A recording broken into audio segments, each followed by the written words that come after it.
അന്താരാഷ്ട്ര ബഹിരാകാശ നിലയത്തിലേക്കുള്ള ഇന്ത്യൻ ബഹിരാകാശ സഞ്ചാരി ശുഭാംശു ശുക്ലയുടെ യാത്ര വീണ്ടും മാറ്റിവെച്ചു. ഇന്നായിരുന്നു അദ്ദേഹം യാത്ര തിരിക്കേണ്ടത്.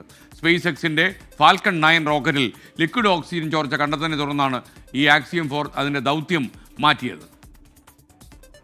ഇന്ന് ഇന്ത്യൻ സമയം വൈകിട്ട് 5:30-ക്കാണ് ഇന്ത്യൻ പൗരൻ ശുഭാംശു ശുക്ലയുടെയും മറ്റ് 3 പേരുടെയും അന്താരാഷ്ട്ര ബഹിരാകാശ നിലയത്തിലേക്കുള്ള ആക്സിയം 4 വിക്ഷേപണ ദൗത്യം പദ്ധതിയിട്ടിരുന്നത്.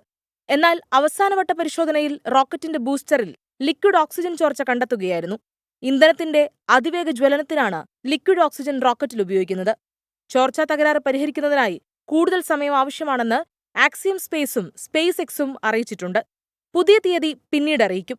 അന്താരാഷ്ട്ര ബഹിരാകാശ നിലയത്തിലേക്ക് യാത്ര ചെയ്യുന്ന ആദ്യത്തെ ഇന്ത്യൻ പൗരനും ബഹിരാകാശത്തേക്ക് യാത്ര ചെയ്യുന്ന രണ്ടാമത്തെ ഇന്ത്യൻ പൗരനുമാണ് ശുഭാംശു ശുക്ല.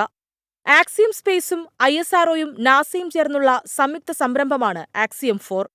റോക്കറ്റിന്റെ മുകളിൽ ഉറപ്പിച്ചിട്ടുള്ള ഡ്രാഗൺ C-213 എന്ന പേടകത്തിലാണ് യാത്രികർ ഇരിക്കുന്നത്. ഇത് 4-ാം തവണയാണ് ആക്സിയം 4 ദൗത്യത്തിന്റെ വിക്ഷേപണ തീയതി മാറ്റുന്നത്. Research desk 24.